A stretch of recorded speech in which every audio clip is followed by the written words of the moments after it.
জি, আপনারা দেখেছেন সাংবাদিক ভাইয়েরা যে আজকে আমরা জেলা বিশেষ যে টাস্কফোর্স রয়েছে টাস্কফোর্সের পক্ষ থেকে রিজিয়া কোল্ড স্টোরেজ এসেছিলাম এখানে যে সামনে যেহেতু রমজান উপলক্ষে কোনো ফল বা খেজুর মজুদ হচ্ছে কিনা এটি আমাদের আজকে দেখার বিষয় ছিল।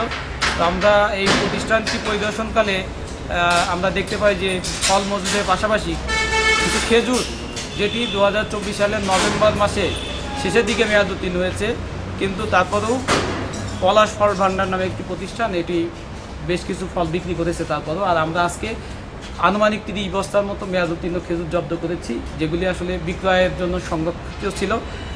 এই অপরাধে পলাশ ফল ভাণ্ডারের যিনি স্বত্বাধিকারী ওনাকে আমরা ডেকেছিলাম, উনি ওনার ভুল স্বীকার করেছেন এবং ওনাদেরকে আজকে ভোক্তা অধিকার সংরক্ষণ আইনের 51 এবং 45 ধারায় 1 লক্ষ টাকা জরিমানা আরোপ করা হয়েছে। পাশাপাশি যে খেজুরগুলি আমরা পেয়েছি এটি আমরা জব্দ করেছি এবং আমরা খুব শীঘ্রই একটি পৌরসভার যে ডাম্পিং স্টেশন আছে সেখানে নিয়ে আমরা নিয়ম মেনে এটা ধ্বংস করব।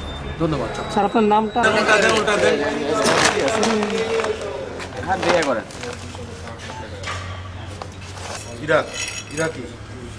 কি সমস্যা কি?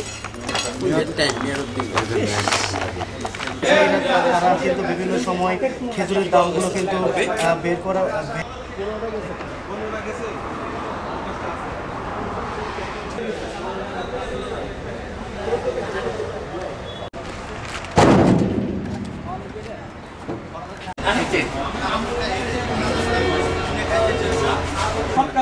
আমার মহমান আছে এটা আমার